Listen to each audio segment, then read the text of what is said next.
Oke, baik. Selamat malam. Halo, selamat Malam, malam. Ya, selamat malam, malam. Sir. Terima kasih banyak untuk kesempatan yang Anda berikan buat kami. Saya perkenalkan Ronald Gerson Maramis akan menyampaikan satu pelajaran tentang budaya positif yang mana kami harus selesaikan ini oleh karena salah satu tugas tuntutan yang harus dipenuhi sebagai calon guru penggerak angkatan kelima, ya, budaya positif. Nah, sebelum kita mulai, adakah yang boleh pimpin dalam doa? Silakan, siapa yang mau leading dalam doa?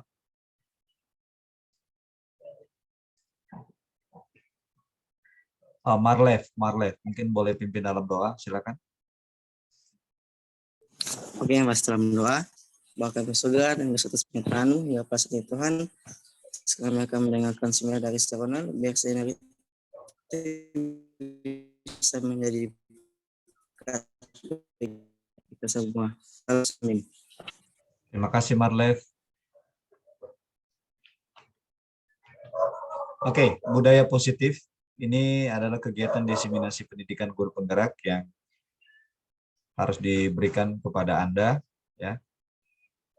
Saya buka dalam ayat kitab Filipi 4 ayat 8, jadi akhirnya saudara-saudara, semua yang benar, semua yang mulia, semua yang adil, semua yang suci, semua yang manis, semua yang sedap didengar, semua yang disebut kebajikan dan patut dipuji, pikirkanlah semuanya itu. Jadi semuanya yang semua itu mohon dipikirkan, ya. Oke.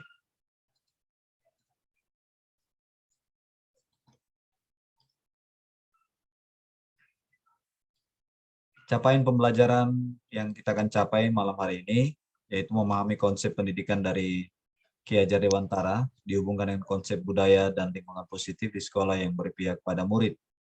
Kemudian yang kedua, memahami peran sebagai guru untuk membangun budaya positif dengan menerapkan konsep disiplin positif dan berinteraksi dengan murid. Budaya positif. Capaian pembelajaran yang lain dalam khusus yaitu memahami konsep budaya positif yang berdasarkan pada konsep perubahan paradigma stimulus respon ke teori kontrol serta nilai-nilai kebajikan universal. Kemudian memahami konsep makna disiplin, keyakinan kelas, hukuman, dan penghargaan, 5 kebutuhan dasar manusia, restitusi dengan 5 posisi kontrol guru, serta segitiga restitusi, dan penerapannya dalam ekosistem sekolah yang aman dan berpihak pada murid. Nah, sebagai pertanyaan pemantik, apa pentingnya menciptakan suasana positif di lingkungan Anda? Menurut Anda kira-kira apa pentingnya menciptakan suasana positif? Ada yang bisa berkomentar? Menurut Anda pentingkah menciptakan suasana positif di lingkungan sekolah Anda misalnya? Halo? Mohon responnya, Nak. Ya. Ya, saya rasa penting ya. Sebagai seorang pendidik atau pemimpin sekolah, bagaimana Anda dapat menciptakan suasana positif di lingkungan Anda selama ini? Nah, apa hubungan antara menciptakan suasana yang positif dengan proses pembelajaran yang berpihak pada murid? Lalu bagaimana penerapan disiplin saat ini di sekolah Anda? Apakah Anda sudah diterapkan? Apakah sudah diterapkan dengan efektif? Bila belum, apa yang menurut Anda masih perlu diperbaiki dan dikembangkan? Jadi mudah-mudahan pembahasan malam ini dapat membuka wawasan kita bagaimana menerapkan budaya positif di lingkungan sekolah kita terutama. Nah, untuk overview-nya atau capaian materi-materinya ada sekitar 6 di sini. Disiplin positif dan nilai-nilai kebajikan universal, kemudian teori motivasi, hukuman dan penghargaan, dan restitusi. Yang ketiga, keyakinan kelas. Keempat, kebutuhan dasar manusia dan dunia berkualitas. Kelima, restitusi, yaitu 5 posisi kontrol. Dan yang keenam, restitusi segitiga restitusi. Ya. Nah, kita mulai dari yang pertama, disiplin positif dan nilai-nilai kebajikan universal. Nah, cobalah Anda buka, misalnya Anda adalah A, tugas Anda adalah mengepalkan salah satu tangan Anda. Sudah? Coba. Bisa Tesya boleh mengepal tangannya? Bisa ya? Coba Anda bayangkan bahwa Anda menyimpan sesuatu yang sangat berharga dalam kepalan tangan Anda. Nah, Anda perlu menjaga benda tersebut sekuat tenaga Anda karena begitu pentingnya untuk kehidupan Anda. Ada rekan Anda, tugas B, mungkin saya minta bantuan Marlev mungkin di sini.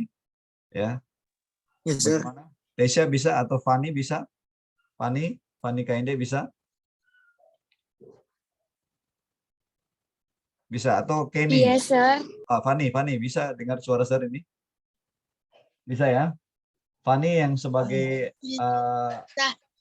Fani sebagai tugas A ya, boleh Fani? Jadi Anda punya tugas adalah mengepalkan tangan Anda. Oke.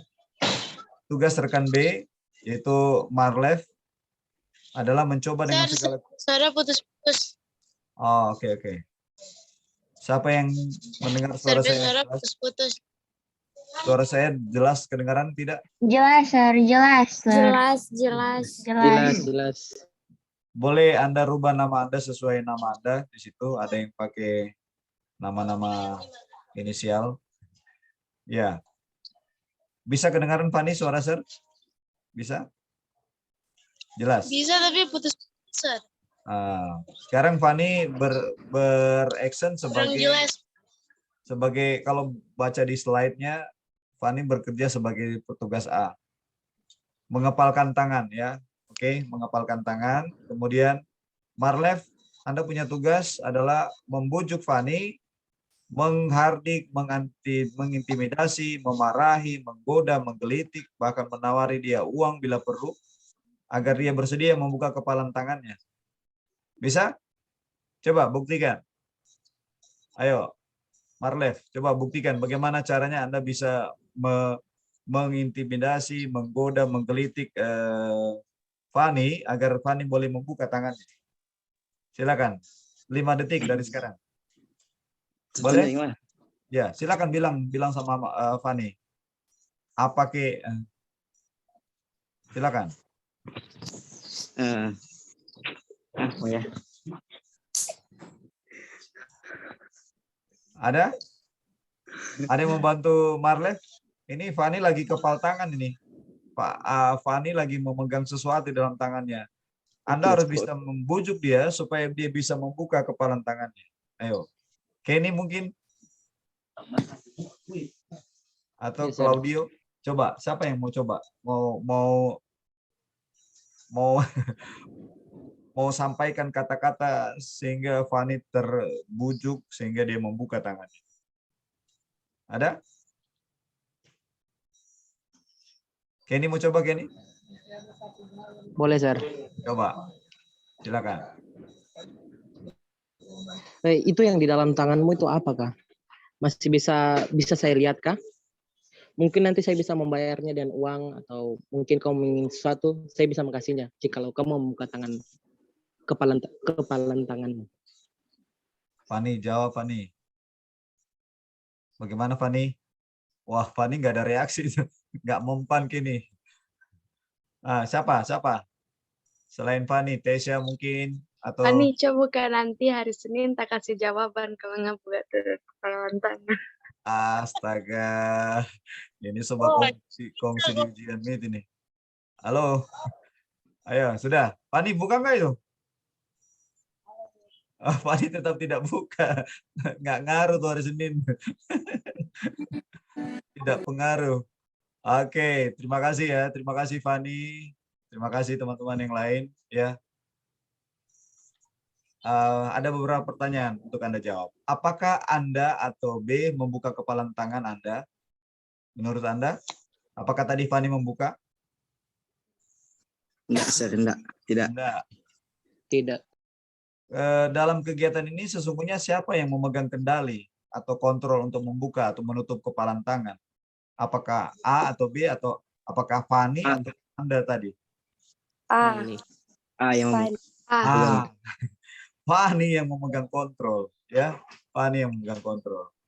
Nah, sahabatku, tentu kita sendiri yang memegang kontrol atas kepalan tangan kita. Apakah kita membuka atau menutup kepalan tangan kita, itu bergantung pada diri kita masing-masing. sesuai dengan kebutuhan dasar kita saat ini. Jadi kalau Anda rasa tidak butuh, contoh tadi temanmu bilang nanti hari Senin, dia rasa dia nggak butuh, dia nggak akan buka. Saat nanti dia akan butuh, pasti dia akan buka. Ya, oke, boleh kita lanjut? Nah, Oke, lanjut. di sini ada Dr. William Glasser. Dr. William Glasser ya, dia mengungkapkan teori kontrol. Yaitu William Glasser meluruskan beberapa miskonsepsi tentang makna kontrol. Ilusi guru mengontrol murid, ilusi bahwa semua penguatan positif efektif dan bermanfaat, ilusi bahwa kritik dan membuat orang merasa bersalah dapat menguatkan karakter, ilusi bahwa orang dewasa memiliki hak untuk memaksa. Nah ini dia, Dr. William meluruskan beberapa miskonsepsi tentang makna kontrol. Nah, untuk ilusi guru mengontrol murid, pada dasarnya kita tidak dapat memaksa murid untuk berbuat sesuatu jikalau murid tersebut memilih untuk tidak melakukannya. Benar ya? Walaupun tampaknya guru sedang mengontrol perilaku murid, hal demikian terjadi karena murid sedang mengizinkan dirinya dikontrol. Ya. Saat itu bentuk kontrol guru menjadi kebutuhan dasar yang dipilih murid tersebut. Teori kontrol menyatakan bahwa semua perilaku memiliki tujuan, bahkan terhadap perilaku yang tidak disukai. Ini ilusi guru mengontrol murid. Bagaimana ilusi bahwa semua penguatan positif efektif dan bermanfaat? Segala usaha untuk mempengaruhi murid agar mengulangi suatu perilaku tertentu adalah suatu usaha untuk mengontrol murid tersebut. Nah, dalam jangka waktu tertentu kemungkinan murid tersebut akan menyadarinya dan mencoba untuk menolak bujukan kita, atau bisa jadi murid tersebut menjadi tergantung pada pendapat sang guru untuk berusaha. Ya. Ilusi bahwa kritik dan membuat orang merasa bersalah dapat menguatkan karakter. Nah, menggunakan kritik dan rasa bersalah untuk mengontrol murid menuju pada identitas gagal. Mereka belajar untuk merasa buruk tentang diri mereka. Mereka mengembangkan dialog diri yang negatif. Kadangkala sulit bagi guru untuk mengidentifikasi bahwa mereka sedang melakukan perilaku ini. Karena seringkali guru cukup menggunakan suara halus untuk menyampaikan pesan negatif. Sindiran-sindiran halus. Ilusi bahwa orang dewasa memiliki hak untuk memaksa. Banyak orang dewasa yang percaya bahwa mereka memiliki tanggung jawab untuk membuat murid-murid berbuat hal-hal tertentu. Apapun yang dilakukan dapat diterima selama ada sebuah kemajuan berdasar sebuah pengukuran kinerja. Nah, pada saat itu pula orang dewasa akan menyadari bahwa perilaku memaksa tidak akan efektif untuk jangka waktu panjang dan sebuah hubungan permusuhan akan terbentuk pasti nantinya. Nah, bagaimana seorang bisa berubah dari paradigma stimulus ke respon kepada pendekatan teori kontrol menurut Stephen R. Covey, ya. Di sini ada beberapa bagian, cukup banyak ya, stimulus respon dan teori kontrol. Saya ambil contoh salah satu, orang lain bisa mengontrol saya. Nah, itu stimulus respon. Bagaimana teori kontrolnya? Hanya Anda yang bisa mengontrol diri Anda. Saya bisa mengontrol orang lain, itu stimulus respon. Tapi teori kontrol bilang apa? Anda tidak bisa mengontrol orang lain. Ya. Pemaksaan ada pada saat bujukan gagal. Nah, teori kontrol bilang apa? Kolaborasi dan konsensus menciptakan pilihan-pilihan baru. Dan masih banyak. Semua orang melihat hal yang sama. Teori kontrol bilang apa? Setiap orang memiliki gambaran yang berbeda. Disiplin. Kita kembali ke kata disiplin. Ya. Ketika mendengar kata disiplin, apa yang terbayang di benak Anda? Apa kira-kira bayangan Anda tentang disiplin? Apa yang terlintas di pikiran Anda? Kebanyakan orang akan menghubungkan kata disiplin dengan tata tertib, teratur, dan kepatuhan pada peraturan. Kata disiplin juga sering dihubungkan dengan hukuman. Padahal itu sungguh berbeda. Karena belajar tentang disiplin positif tidak harus dengan memberi hukuman. Justru itu adalah salah satu alternatif terakhir dan kalau perlu tidak digunakan sama sekali. Nah, dalam budaya kita, makna kata disiplin dimaknai menjadi sesuatu yang dilakukan seseorang pada orang lain untuk mendapatkan kepatuhan. Kita cenderung menghubungkan kata disiplin dengan ketidaknyamanan. Jadi, kata disiplin ini memang tidak enak didengar. Menurut Ki Hajar Dewantara, dia menuliskan dalam buku Pemikiran, Konsepsi, Keteladanan, Sikap Merdeka, Dia katakan di mana ada kemerdekaan, disitulah harus ada disiplin yang kuat. Sungguh pun disiplin itu bersifat self-discipline, yaitu ketika kita sendiri yang mewajibkan kita dengan sekeras-kerasnya. Tetapi itu sama saja. Sebab jikalau kita tidak cakap melakukan self-discipline, wajiblah penguasa lain mendisiplin diri kita. Dan peraturan demikianlah itulah yang harus ada di dalam suasana yang merdeka. Jadi hanya orang yang bisa mengontrol, mendisiplinkan diri kita, bukan orang lain. Ya. Self-discipline. Ya. Kita masih dalam makna kata disiplin. Untuk mencapai kemerdekaan atau dalam konteks pendidikan kita saat ini, untuk menciptakan murid yang merdeka, syarat utamanya adalah harus ada disiplin yang kuat. Disiplin yang dimaksud adalah disiplin diri yang memiliki motivasi internal, bukan eksternal, internal, motivasi dari dalam. Jika kita tidak memiliki motivasi dari dalam, maka kita memerlukan pihak lain untuk mendisiplinkan kita atau motivasi eksternal yang tadi saya katakan, yang berasal dari luar, bahkan dari dalam, bukan dari dalam diri kita sendiri. Masih dalam kutipan Ki Hajar Dewantara bilang, merdeka itu artinya tidak hanya terlepas dari perintah, akan tetapi juga cakap buat memerintah diri sendiri. Orang merdeka, kita merdeka, tetapi bukan merdeka yang tidak bertanggung jawab.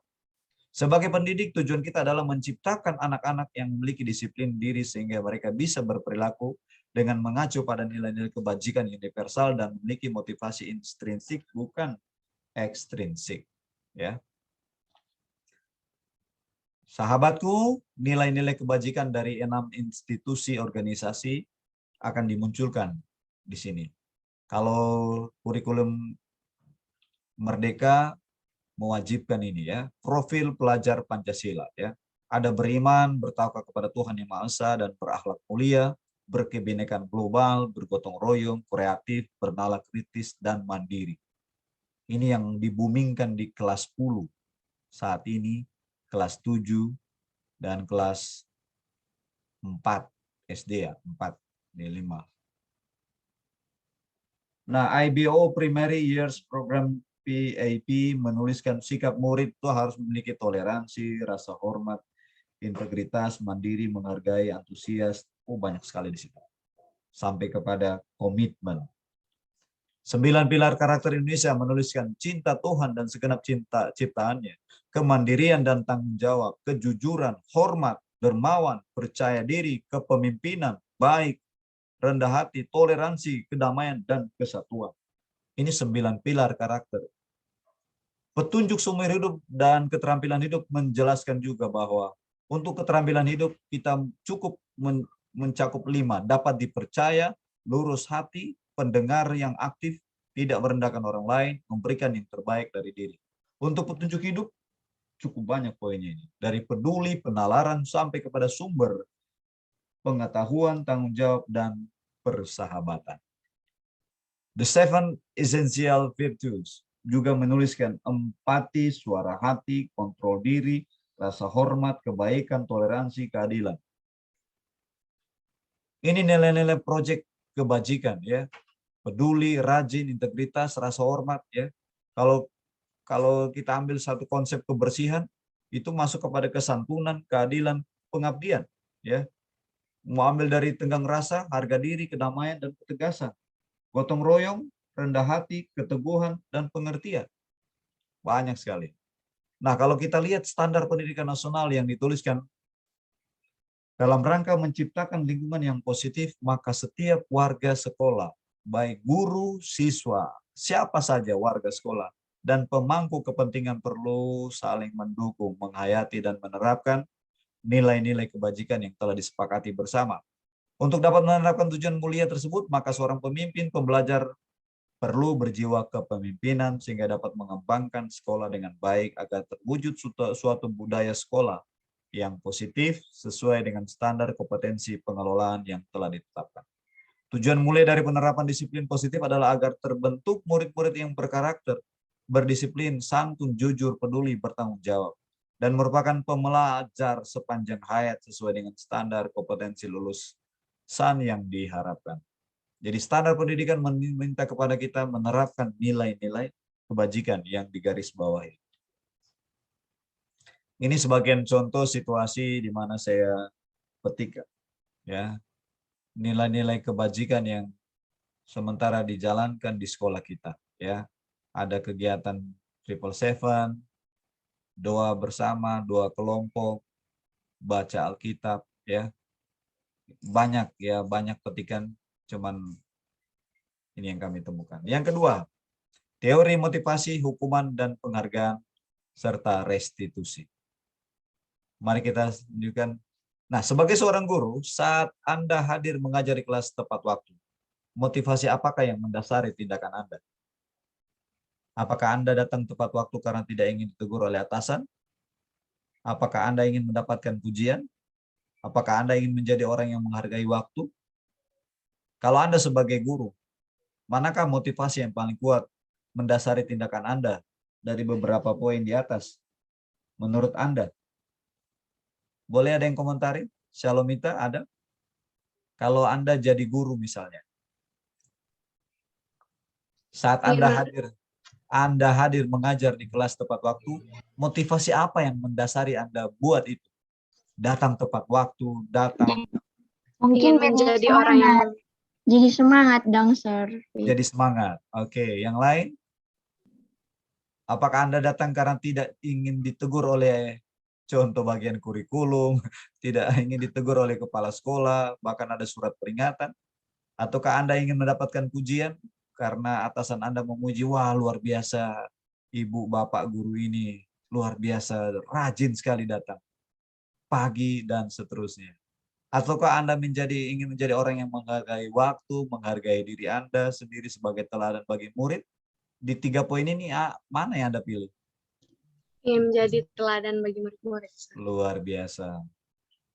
Kalau Anda nanti jadi guru, Anda punya cita-cita seperti ini, sungguh mulia cita-cita Anda ya. Luar biasa. Bila di sekolah Anda tidak ada peraturan, contoh, yang mengharuskan guru datang tepat waktu, dan tidak ada surat teguran bagi guru yang datang terlambat, menurut Anda, ya, tidak ada atasan yang memuji Anda, apakah Anda akan tetap datang tepat waktu untuk mengajar murid-murid Anda? Kalau Anda jadi guru nanti.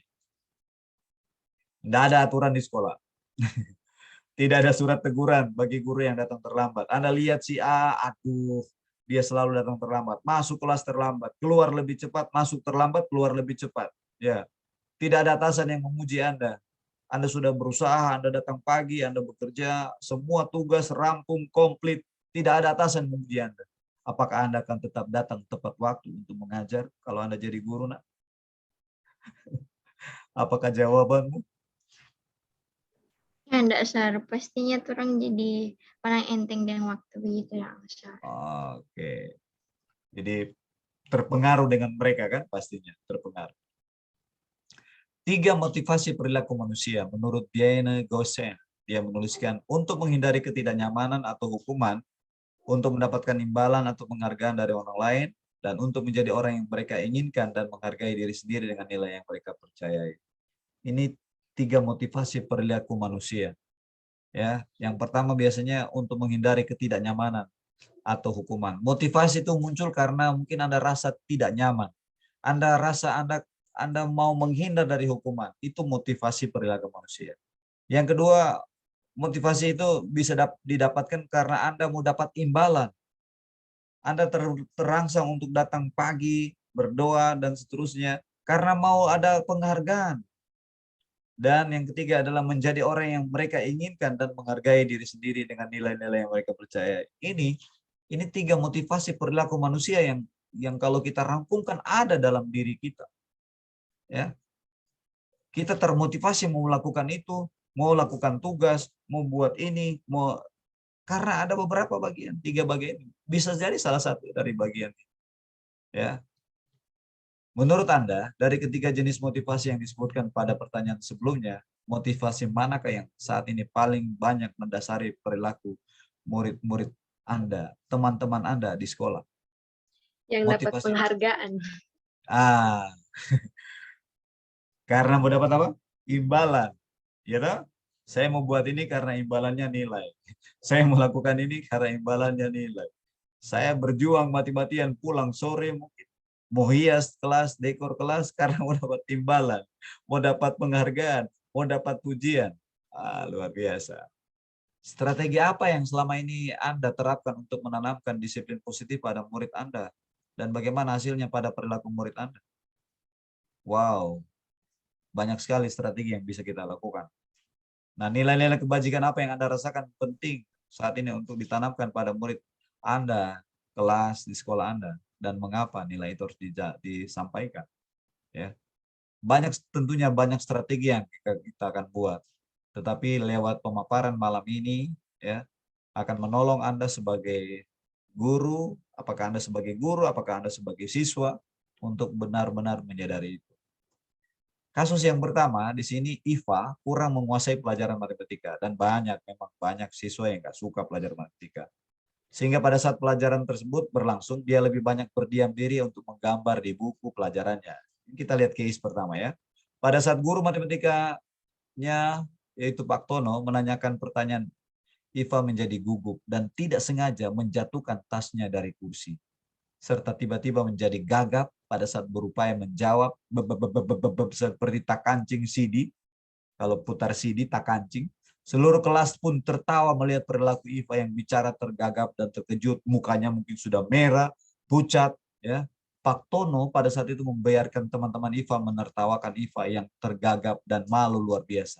Dan malahan minta Iva untuk maju ke depan dan berdiri di depan kelas sambil menunjukkan hidungnya karena tidak bisa menjawab pertanyaan Pak Tono.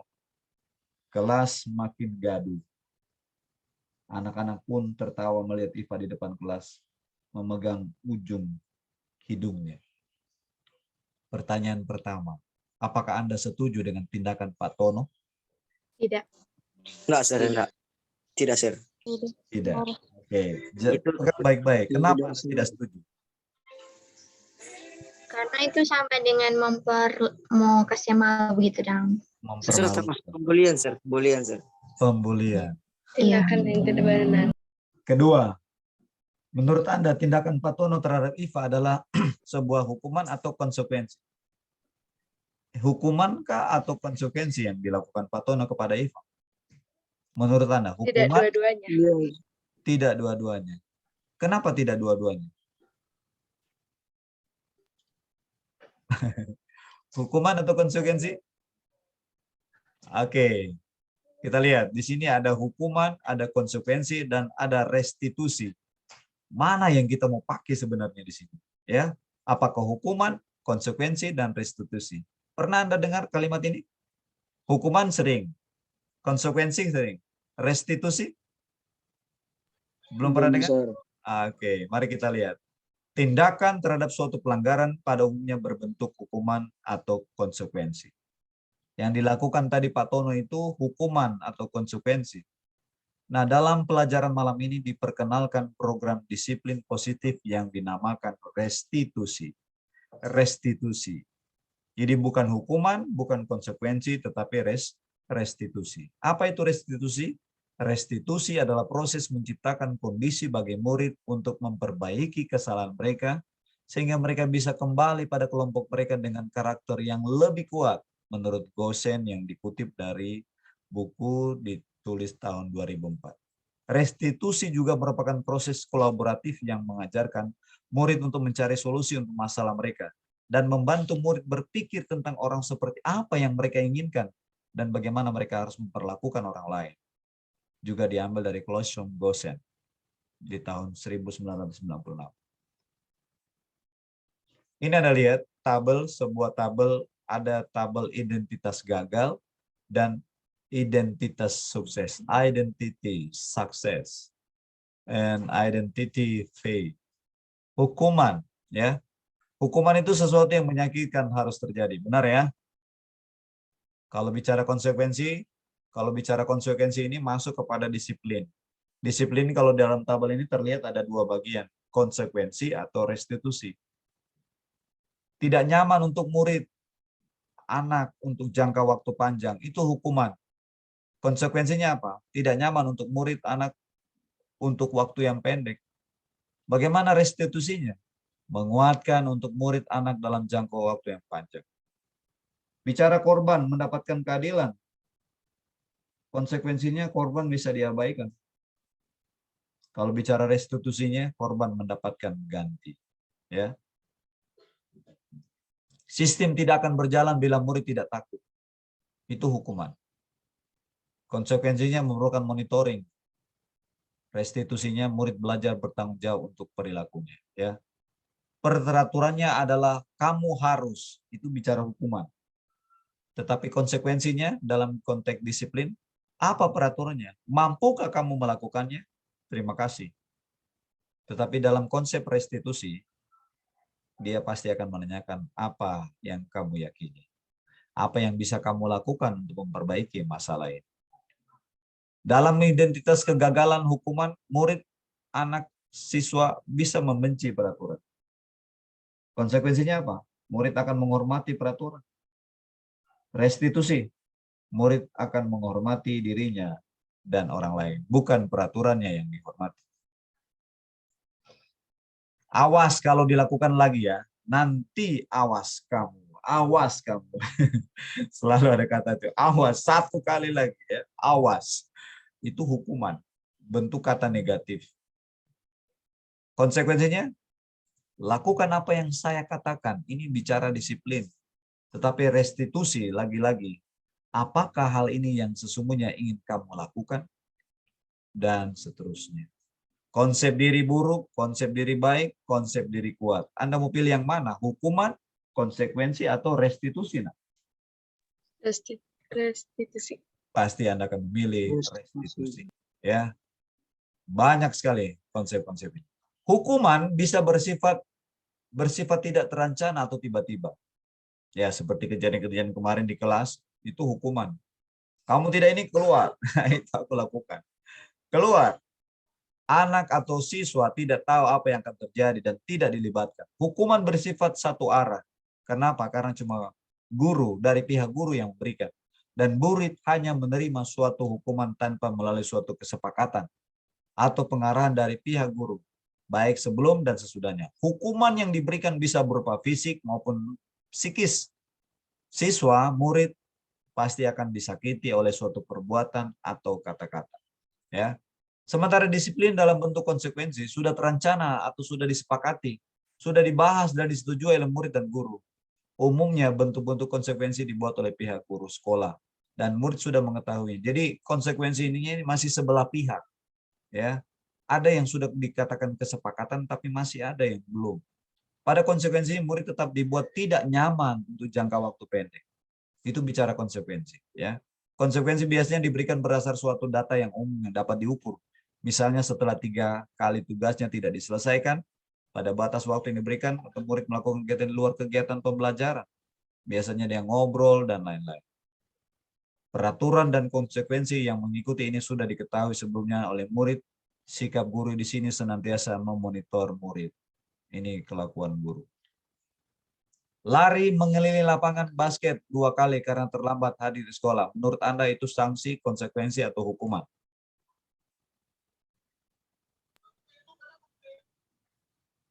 Lari mengelilingi lapangan basket. Kamu datang terlambat toh, kamu lari keliling lapangan basket 2 kali. Itu apakah sanksi, konsekuensi, atau hukuman? Konsekuensi. Konsekuensi. Yang lain? Membersihkan coretan yang dibuatnya di meja tulis. Konsekuensi, sanksi, atau hukuman? Konsekuensi. Hukuman. Konsekuensi, Sir. Konsekuensi. Oke. Murid diminta untuk push up 15 kali karena tidak menggunakan masker ke sekolah. Hukuman? Konsekuensi? Hukuman. Hukuman, Sir. Hukuman. Menggantikan kertas tugas teman yang telah dia coret-coret. Hukuman, sanksi, konsekuensi? Konsekuensi. Konsekuensi. Berjemur di lapangan basket pukul 12 siang karena ngobrol dengan teman. Jadi dapat hukum di luar. Hukuman. Hukuman. Kehilangan 10 menit jam istirahat untuk mengerjakan tugas karena terlambat datang dan tertinggal pelajaran selama 10 menit. Sanksi, konsekuensi. Konsekuensi, Sir. Konsekuensi, Sir. Mari kita lihat kasus yang kedua. Ibu Anas, guru SD kelas 2. Dia mendapat masalah. muridnya tidak bisa tertib berdiri antri di depan pintu kelas dan selalu berebutan. Dan memang kita lihat kalau di kelas di SD begitu. Masuk kelas setelah jam istirahat usai. Nah, ini tentunya sangat mengganggu proses pembelajaran di mana kelas tidak dapat mulai tepat waktu karena Ibu Ana sibuk menenangkan muridnya untuk waktu cukup yang lama. Akhirnya Bu Anas berpikir cepat dan mengandalkan stiker bintang. Setiap murid yang akan masuk kelas usai jam istirahat, Bu Anas akan mengiming-iming muridnya dengan stiker bintang.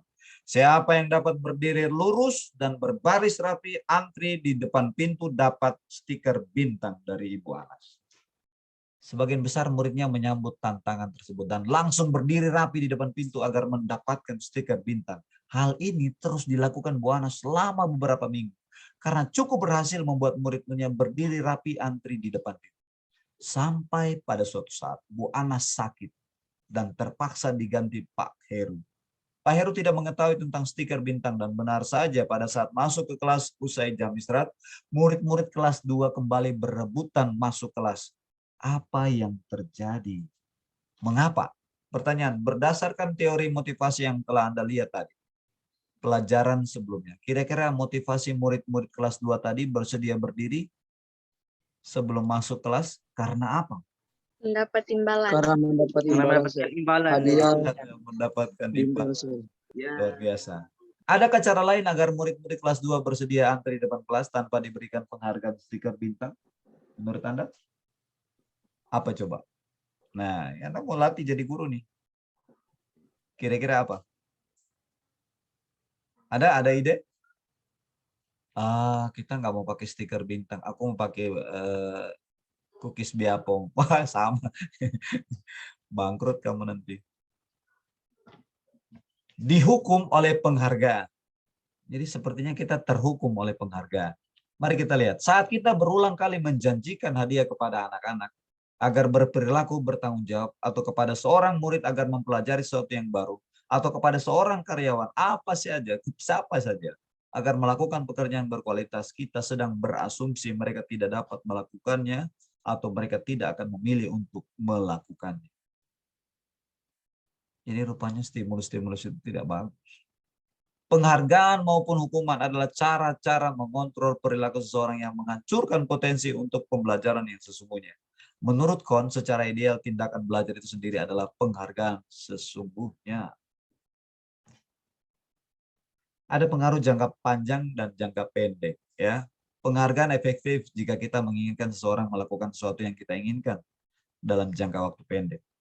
Nah, jika kita menggunakan penghargaan lagi dan lagi, maka orang tersebut akan bergantung pada penghargaan yang diberikan serta kehilangan motivasi dari dalam. Jika kita mendapat penghargaan melakukan sesuatu yang baik, maka selain kita senantiasa berharap mendapat penghargaan tersebut, kita pun menjadi tidak menyadari tindakan baik yang kita lakukan.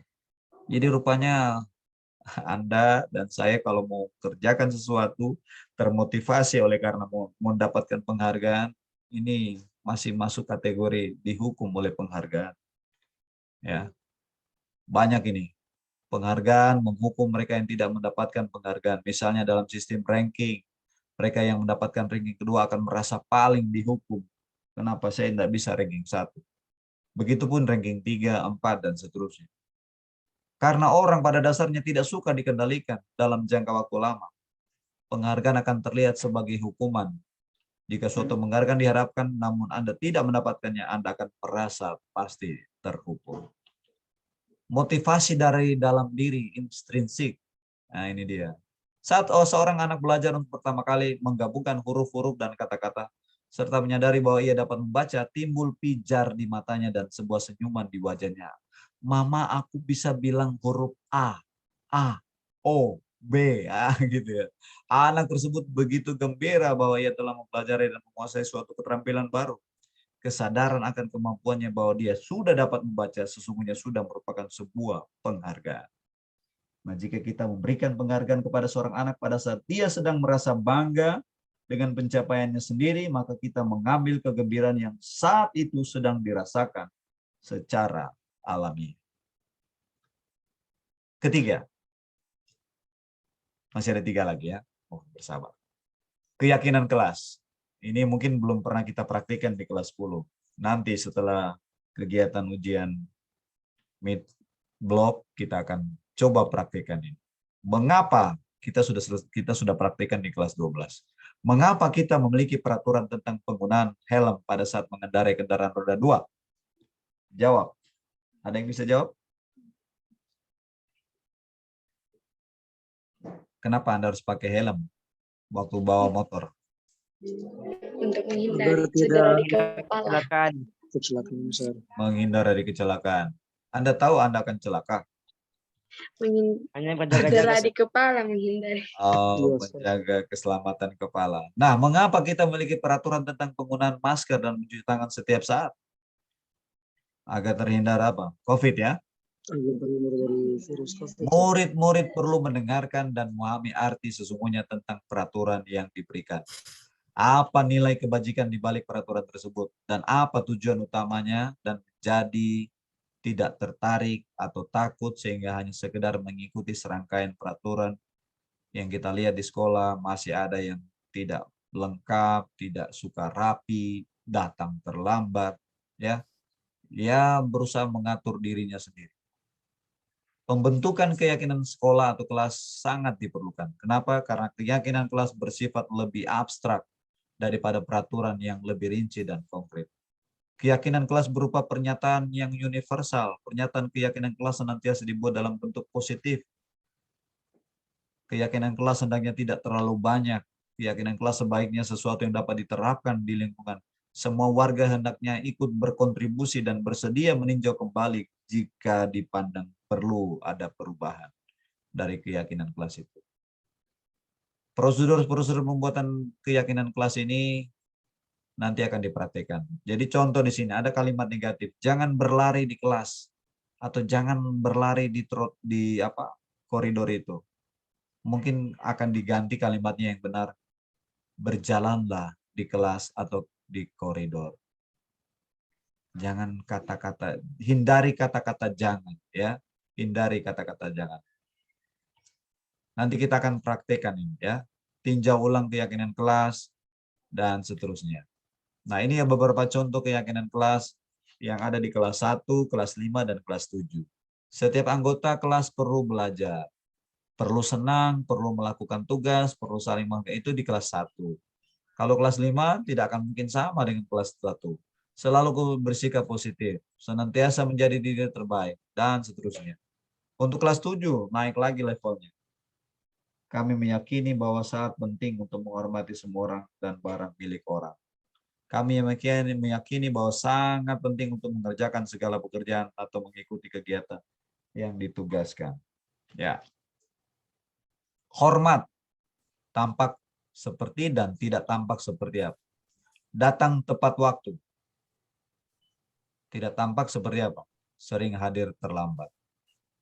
Menyapa teman dan guru setiap hari. Tidak tampak seperti acuh tak acuh. Mengembalikan barang teman yang telah dipinjam. Yang sikap tidak tampak seperti ini, tidak mengembalikan barang yang dia pinjam, bahkan pura-pura tidak tahu. Ini beberapa bagian, ya. Guru tugasnya mengajar, mendidik, murid belajar, mencoba. Guru tugasnya bukan menyakiti atau disakiti. Murid tugasnya bukan menyakiti atau disakiti. Guru bukan tugasnya memaksa kamu untuk belajar. Murid tugasnya bukan mengeluh, merusak barang, melakukan tugas guru, dan seterusnya. Yang keempat, masih 2 poin lagi. Kebutuhan dasar manusia dan dunia berkualitas. Dunia saat ini, ya, manusia, ya, memiliki 5 dasar kebutuhan. Kebutuhan pertama akan kasih sayang, rasa diterima. Kebutuhan akan kekuasaan, kebebasan, kesenangan, dan bertahan hidup. Ini kebutuhan yang mendasar yang dimiliki oleh setiap insani manusia, ya. Dia butuh dikasih, disayang, diterima, ya, love and belonging. Dia butuh kekuasaan, power. Dia butuh kebebasan, freedom, kesenangan, fun, and survive, bertahan hidup. Ya. Orang semua membutuhkan itu. Bimo, ada kasus yang ketiga. Seorang anak TKB selalu berlari keluar kelas menuju jalan raya di depan sekolahnya yang ramai dengan kendaraan. Tingkahnya membuat guru Bu Ani bingung dan seringkali mengejarnya. Ada beberapa kemungkinan jawaban yang diberikan Bimo. Aku senang main kejar-kejaran dengan ibu guru, seru. Kalau menurut Anda ini masuk kebebasan, kesenangan, penguasaan, atau cinta dan kasih sayang? Halo? Kesenangan. Kesenangan. Ibu kejar aku karena ibu guru sayang aku. Ini Bimo yang Bimo lakukan. Apakah cinta, kasih, kesenangan, kebebasan, penguasaan? Cinta dan kasih sayang. Cinta dan kasih sayang. Aku hebat kan? Bisa bikin ibu guru kejar-kejar aku. Aduh, anak, kamu nih lari aja terus. Penguasaan. Penguasaan. Penguasaan, kebebasan, kesenangan. Ya, aku bosan belajar mewarnai terus di dalam kelas, makanya saya lari. Kebebasan, penguasaan, cinta, kesenangan. Kebebasan. Kebebasan. Kebebasan. Ya, poin kedua terakhir. Restitusi. Oke, tadi kita bicara tentang hukuman, konsekuensi, dan restitusi. Dari 3 poin ini, yang paling bagus adalah kita harus buat apa? Restitusi. Nah, dalam restitusi itu ada 5 posisi kontrol. 5 posisi kontrol. Nah, mari kita lihat di sini. Anto jarang sekali hadir di pembelajaran jarak jauh. Dulu ya, kita masih beberapa waktu yang lalu kita masih tidak bisa move on di bagian-bagian ini ya. Masih teringat-ingat, terngiang-ngiang pembelajaran jarak jauh. Dan pada saat hadir pun, Anto seringkali menggunakan kata-kata kasar di kolom chat, mengejek teman-temannya. Hal ini sudah sangat mengganggu dan beberapa orang tua murid yang mengikuti pembelajaran daring mengeluh tentang perilaku Anto di pelajaran jarak jauh. Penerapan disiplin apakah yang Anda akan lakukan untuk kasus Hana dan kasus Anto? Khususnya kasus Anto ini. Bagaimana kita menerapkan disiplin apa kepada kasus Anto ini? Menurut Anda ada? Antonya ada di belakang.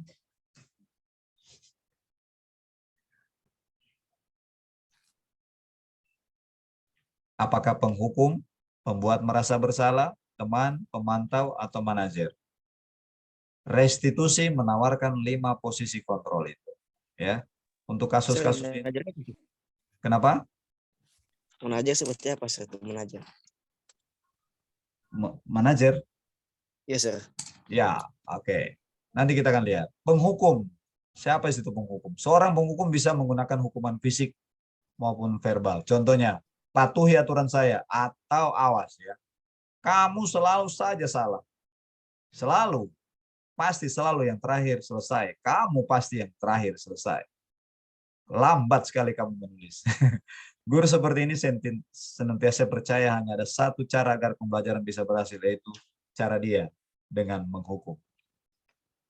Nah, ciri-ciri penghukum biasanya begini, nada suaranya tinggi, bahasa tubuh, mata melotot, muka garang, jari-jari menunjuk dan mengadik. Nah, pasti hasilnya kemungkinan murid marah dan dendam, dan bisa bersifat agresif. Bisa jadi sesudah kembali duduk, murid tersebut akan mencoret bukunya dan mejanya dan semuanya. Sepulang sekolah, murid bisa melihat motor atau mobil bapak guru dan akan menggores kendaraan dari bapak ibu dengan paku misalnya. Yang kedua, pembuat merasa bersalah. Pembuat rasa bersalah akan menggunakan keheningan yang membuat orang lain merasa tidak nyaman, bersalah atau rendah diri. Ibu sangat kecewa sekali dengan kamu. Ini contoh-contoh. Berapa kali bapak harus memberitahukan kamu? Gimana coba kalau orang tua kamu tahu kamu berbuat begini? Jadi memang seakan-akan dia dibuat rasa bersalah. Di posisi ini murid akan memiliki penilaian diri yang buruk tentang diri mereka dan murid merasa tidak berharga. Dan mungkin dia sangat mengecewakan orang-orang yang dia sayangi. Ciri-ciri orang pembuat merasa bersalah. Nada suaranya memelas, halus, sedih, bahasa tubuhnya merapat pada anak itu dengan lesu.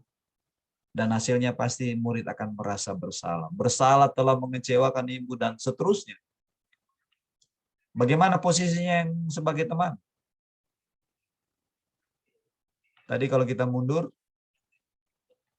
penghukum, pembuat merasa bersalah, teman, Guru pada posisinya tidak akan menyakiti murid, namun akan tetap berupaya mengontrol murid selalu melalui persuasi. Posisi teman pada guru bisa negatif atau positif. Ayo bantulah demi Bapak ya. Nah ini karena kita sudah berteman. Ayo ingat tidak bantuan Bapak selama ini. Ingat nggak bantuan saya? Contoh. Ya sudah kali ini tidak apa-apa. Nanti Ibu bantu bereskan. Pergilah, pulanglah. Nah, ini karena sudah jadi teman. Ya. Dan ciri-cirinya biasanya ramah, akrab, bercanda, bahasa tubuh merapat pada murid, mata dan senyuman jenaka. Ya, ini posisi restitusi dalam posisi yang ketiga teman. Ya. Bagaimana yang keempat? Memantau berarti mengawasi. Pada saat kita mengawasi, kita bertanggung jawab atas perilaku orang-orang yang kita awasi. Nah, posisi memantau berdasarkan pada peraturan konsekuensi. Dia pasti hanya mau tanya, oh peraturannya apa? Apa yang telah kamu lakukan? Sanksi atau konsekuensi apa yang kau akan dapat? Nah, ini orang-orang yang cuma menjadi pemantau, komentar aja dia. Seseorang pemantau sangat mengandalkan penghitungan, catatan, data yang dapat digunakan. Dan ciri-cirinya adalah nada suara datar, bahasa tubuh yang formal.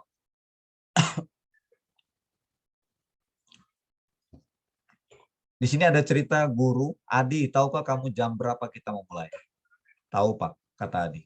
Kamu terlambat 15 menit. Apakah kamu sudah mengerti konsekuensi yang harus dilakukan bila terlambat? Paham Pak. Saya harus tinggal kelas pada jam istirahat nanti dan mengerjakan tugas. Ya benar, nanti pada saat jam istirahat kamu harus tinggal di kelas untuk menyelesaikan tugas yang tertinggal tadi. Saya tunggu.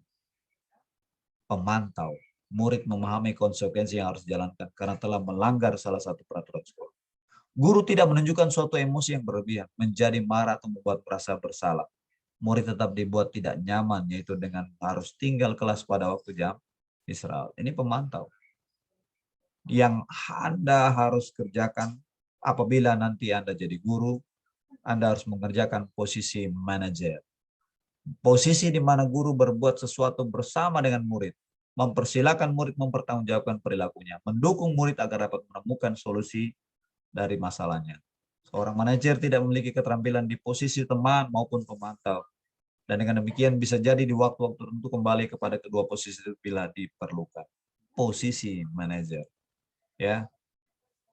Inilah posisi manajer yang mungkin yang akan Anda praktikkan nanti bila Anda dipercayakan Tuhan menjadi seorang pendidik. Tugas seorang manajer bukan untuk mengatur perilaku seorang. Kita membimbing murid untuk dapat mengatur dirinya. Ya. Ini beberapa bagian, ada motivasi eksternal, motivasi intrinsik yang dikategorikan identitas gagal, identitas berhasil, sukses. Nah, kita contoh ambil di sini, guru berbuat, ya, menghardik, menunjuk dan seterusnya. Kalau guru berkata kalau kamu tidak melakukannya saya akan titik-titik, itu penghukum. Kamu sudah mengecewakan Bapak, itu membuat rasa bersalah. Lakukan untuk Bapak Ibu. Ya, sudah nanti Bapak Ibu bantu bereskan. Itu posisi sebagai teman. Apa peraturannya? Itu pemantau. Apa konsekuensinya? Itu pemantau. Tetapi seorang manajer nanti, apa yang kita yakini? Apa yang kamu meyakini hal tersebut? Dan seterusnya. Ya, ini banyak sekali contoh-contoh. Yang terakhir, 3 sisi segitiga restitusi. Ini dia. 3 sisi restitusinya adalah validasi tindakan yang salah, menanyakan keyakinan, menstabilkan identitas. Ya, 3 restitusi, 3 segitiga restitusi. Menstabilkan identitas, langkahnya. Teori kontrolnya mengatakan kita semua akan melakukan hal yang terbaik yang bisa kita lakukan. Kita validasikan tindakan yang salah. Semua perilaku memiliki alasan. Ya, menaikkan keyakinannya, kita semua memiliki motivasi internal. Jadi kalau kita lihat posisinya dalam gambar ini, validasi tingkat yang salah, kamu tentu punya alasan mengapa melakukan itu. Kenapa kamu datang terlambat? Kamu pasti punya alasan. Adakah cara yang lebih efektif mendapatkan apa yang kamu butuhkan? Ini validasi tindakan yang salah. Bagaimana menanyakan keyakinan? Keyakinan kelas apa yang telah kita sepakati?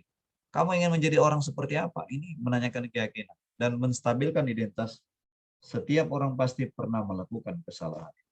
Kamu bukan satu-satunya yang pernah melakukan kesalahan ini. Ya. Sisi pertama menstabilkan identitas ya. Bagian dasar dari segitiga bertujuan mengubah identitas anak dari orang yang gagal karena melakukan kesalahan menjadi orang yang sukses. Berbuat salah itu tidak apa-apa. Tidak ada manusia yang sempurna. Saya juga pernah melakukan kesalahan seperti itu. Kita bisa menyelesaikan ini. Ini contoh-contoh menstabilkan identitas ya. Bagaimana dengan validasi tindakan yang salah? Ya. Contoh-contoh kalimatnya, padahal kamu bisa melakukan yang lebih buruk dari ini ya. Kamu pasti punya alasan mengapa melakukan hal ini. Kamu patut bangga pada dirimu sendiri. Ini menyangkut validasi tindakan yang salah ya. Dan yang terakhir, menanyakan keyakinannya. Apa yang kita akan percayai? Yang kita percaya sebagai kelas atau keluarga? Apa nilai-nilai umum yang kita telah sepakati? Dan apa bayangan kita tentang kelas yang ideal? Kamu mau jadi seorang seperti apa nantinya? Ya, itulah menanyakan keyakinan kelas. Ini ada beberapa contoh ya dari cerita-cerita ini. Kita tinggalkan kasus-kasus ini. Final statement yang saya sampaikan malam ini, akhirnya pertama, terus lestarikanlah suasana positif di lingkungan Anda, di sekolah Anda, di mana saja Anda berada, di rumah, di gereja, di mana Anda berada, dan menerapkan teori kontrol serta nilai-nilai kebajikan universal. Terapkan disiplin positif melalui keyakinan kelas dengan mempertimbangkan kebutuhan dasar manusia. Dan yang terakhir, terapkan restitusi dan posisi kontrol yang tepat dalam praktik disiplin yang positif. Sudah pastinya ya. Ayat yang terakhir yang boleh saya bacakan di dalam 1 Timotius 4 ayat 12 di bagian B. Jadilah teladan bagi orang-orang yang percaya dalam perkataanmu, dalam tingkah lakumu, dalam kasihmu, dalam kesetiaanmu, dan dalam kesucian. Kiranya Tuhan memberkati Anda selalu dalam tugas, rencana, dan pelayanan yang Anda jalani. Oke, saya sudah selesai malam hari ini. Terima kasih banyak untuk attendance Anda. Kurang lebihnya, jika ada yang salah, ada yang merasa tersakiti, tersinggung, kami mohon dimaafkan. Ya. Thank you, Sir. Mungkin bagian terakhir sebelum kita bubar, adakah yang mau berdoa? Dan setelah kita berdoa, kita akan ambil gambar bersama ya. Oke. Ada yang mau berdoa? Chelsea berdoa, Chelsea? Sir, ada Bapak Sir. Candy jawab berdoa. Candy boleh tuntun doa malam ini, doa kegiatan kita. Masih makan. Tadi siapa yang doa buka kan? Shalomitas toh kan? Bukan. Oh, Shalomita boleh pimpin doa? Boleh, Sir, sudah. Siapa yang mau berdoa?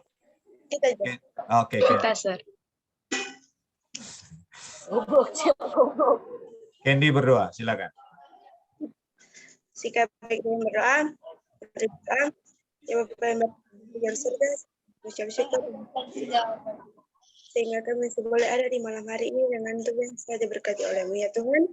Tadi kami sudah mendengarkan dengan materi yang telah kami dengarkan, mari kami praktekkan di dalam kehidupan kami sehari-hari ya Tuhan. Berkati peristirahatan kami sepanjang malam ini, berkati Sir yang sudah mengajari kami, berikan kesehatan dan selalu.